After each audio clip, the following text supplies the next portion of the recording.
Hello, I'm Martin Looker from Silicon Labs. Welcome to this quick start video covering the third-party hardware drivers extension for Simplicity Studio.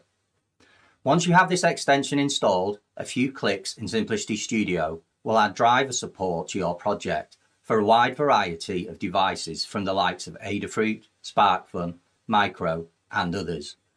Also, each device comes with an example application showing basic use of the driver. And our collection of supported devices is growing all the time.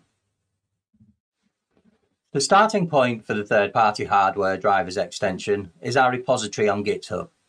From within this repository, there's a README that has lots of information. So here we have a list of all the supported devices and direct links within GitHub to the drivers and the examples and the documentation for each example. Though by installing the extension, these will all become available from within Simplicity Studio. Below this list, you'll find some brief instructions on how to install this, and there are more detailed instructions available on Silicon Labs documentation website, but I'll be going through the process of installing this in this video. So the first thing you need to do is get a copy of the files from within the repository, and you can do this by clicking the code drop-down. And you can either clone the repository using your favorite Git client. You can open it directly and clone using GitHub Desktop if you have that installed. Or you can simply download a zip with all the files inside it. If you take this last route, make sure to unzip the files in your local file system ready for installation. You'll need Simplicity Studio installed along with the Gecko SDK. Once you have this running, if you click Window Preferences, you can expand the Simplicity Studio part of the preference tree and select on the SDKs.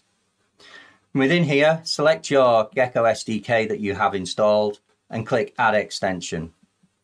Then, from the Browse button, locate the folder on your PC where you've downloaded and unzipped the files from GitHub and select the folder.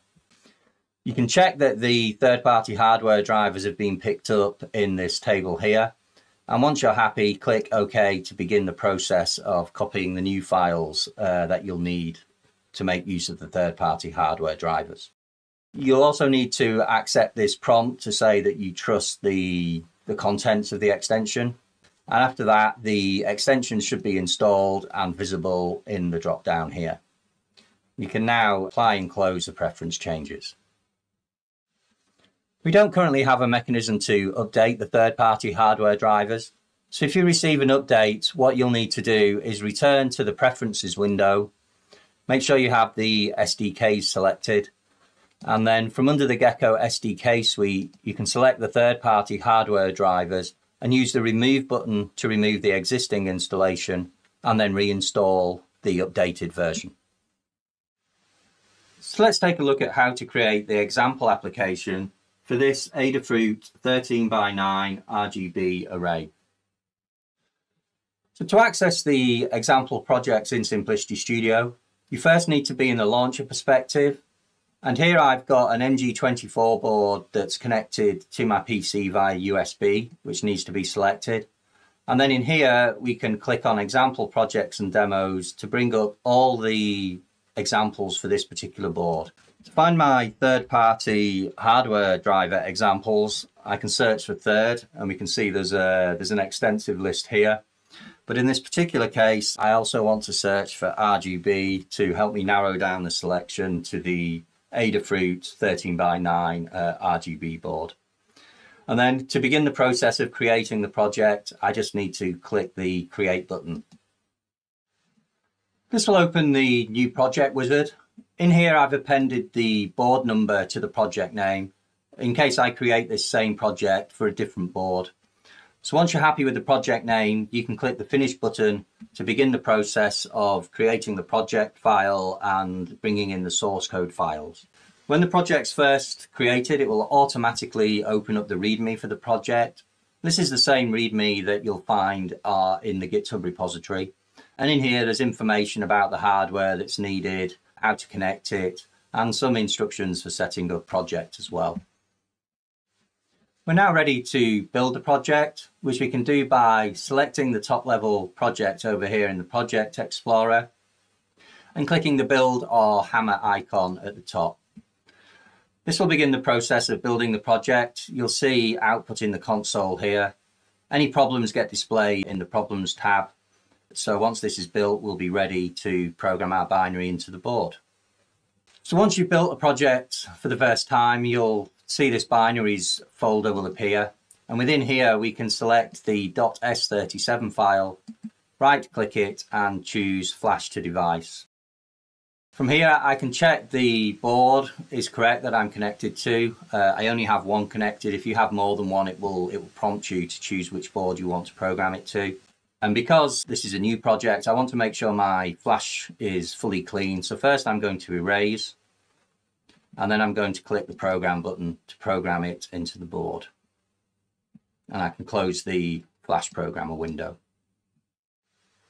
And once we're running the software, we can see the scrolling text that's been displayed on the RGB matrix, which is what this example application does to demo the third-party hardware board.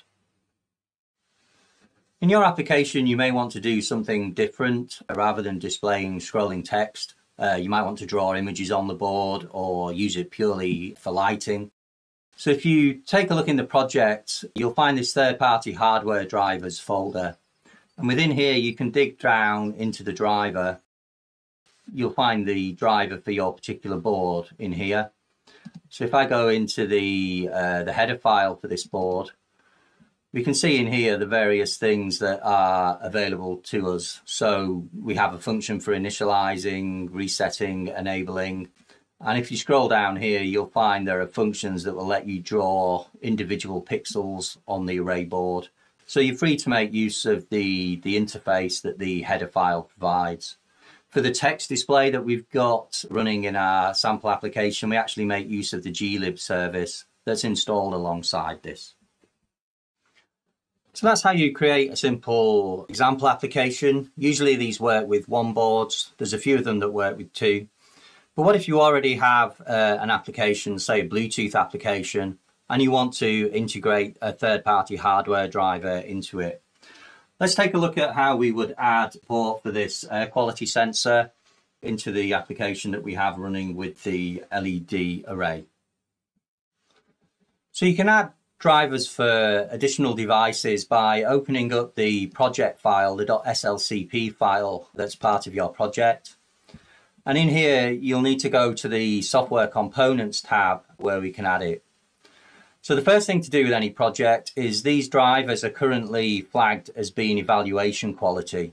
So you'll need to drop down the quality drop down and make sure evaluation is checked to make these available to your project.